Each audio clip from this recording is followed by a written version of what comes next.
Welcome to the Woodwork Experience. My name's Sam, and instead of being in the workshop today, we are actually up here at the workstation. Now, that's because we're going to be taking a look at Fusion 360. Now, Fusion 360 is an incredibly powerful program utilized to make three-dimensional CAD drawings. Now, there is one issue with this program, or with all CAD programs, and that's just how complicated they actually are to use. But if you stick with me through these tutorials, you're going to find that you learn and master the skills of Fusion 360 easily and efficiently. G'day guys, and we're looking at Autodesk's Fusion 360. Now this is a very powerful program as mentioned before, so let's get straight into it and feel its power. So this is what it's going to look like when you first open the program. As you can see, it's blank but also overwhelming because there's a lot of headings. Well, let's not worry about any of them right now. Let's go straight up and let's save this document. So to do this, you're going to want to go up to that save icon there and select it. It's going to open this up here. Now we want to save this as 01 Fusion Fundamentals because ultimately this is the first lesson in this Fusion Fundamentals course that we're going to be taking you through. The second one from here is going to come through and we need to change the location. You want to be intentional about where you're saving this. So you want to go through and go new project and save this or create a project called Fusion Fundamentals and press enter.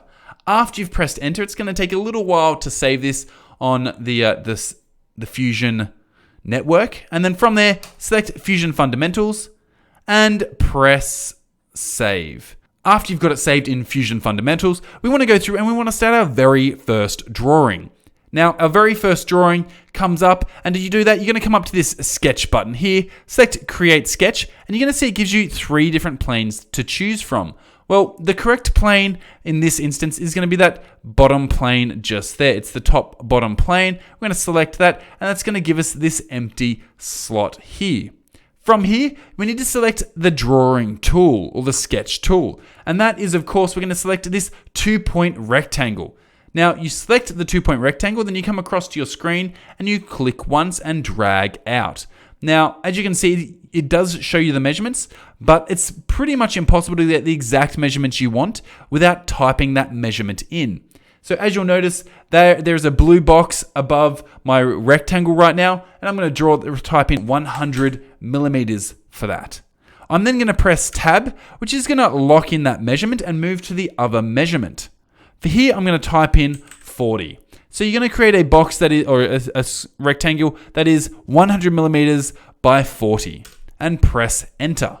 What you'll notice is this is a slightly different shade to the rest of the screen. And from there, you can come up and press finish sketch. After you finish that sketch, we're going to go through and we're going to extrude it. Now, extruding is effectively making the product three-dimensional. And let me show you exactly what that's going to happen here. From here, come across to your extrude feature here and press extrude. Automatically, it's selected the sketch. Now, if you've got multiple sketches, it will wait for you to select it by clicking on the sketch. But otherwise, it's going to select the main sketch every time. From here, click and type in the measurement 12 millimeters. Boom. And this is what it's going to look like. A beautiful, majestic box. It is a rectangular prism, and you, my friends, have just gone through and made a 3-dimensional product.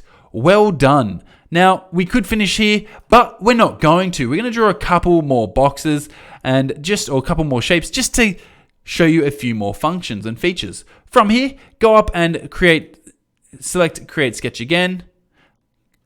Zoom out. Now, if you're coming in from a weird angle like I am here, if you come up here, you're going to be able to click that home icon there, and that's going to zoom you back around to where you should be at. Now, you want to select that nice bottom plane once more, but if you're at the wrong zoom angle, it could definitely place you where it's hard to select that box because it's going to want to select the shape here. So instead of doing that, just zoom out or zoom in until you can select that bottom plane. Select that, and let's draw a second rectangle. This one is just going to be 120 by, let's go 120. Let's live a little bit dangerously here. And press enter. Perfect. Look at that. Now, let's of course go through and extrude this, and let's make ourselves a cube. So we go finish sketch, come up to extrude, and it's selected this one for us, and we're going to type in 120. So that's going to give you 120 by 120 by 120. Zoom out a little bit so you can see it, and then go for a bit of a scroll around. Look at that. Oh, you have made not one box, but two, rectangle and square. But what if you want a cylinder? Well, we can do that as well.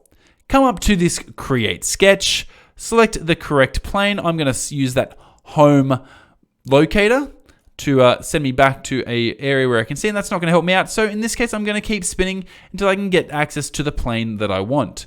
So I'm going to select that plane, and I'm going to draw a circle. And I'm going to draw a large circle. And this time I didn't even bother setting the measurement because it doesn't matter.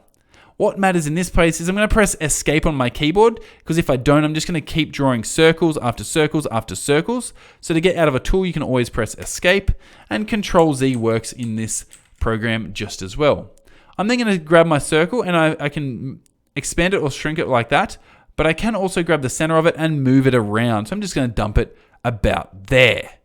From here, press finish sketch, and of course, we're going to extrude this to 95 millimeters. Why 95? Because why not? And look at that. You have 3 products. Not 1, not 2, but 3 products already finished. Make sure to press that save button, and we're done here for the day. Now, in this version description, every time you save a product, it'll save the latest version. For this, it doesn't really matter, but it is a handy thing to know that you can go version 1, version 2, version 3, and keep saving. So you know if you need to go back to one, you can kind of have an idea of where you're going back to see a previous point in the product. Now, we're done here. We've saved it. We're good to go. So I'll see you guys in the next episode of the Woodwork Experience, and I hope you have an awesome day. Catch you in the next episode.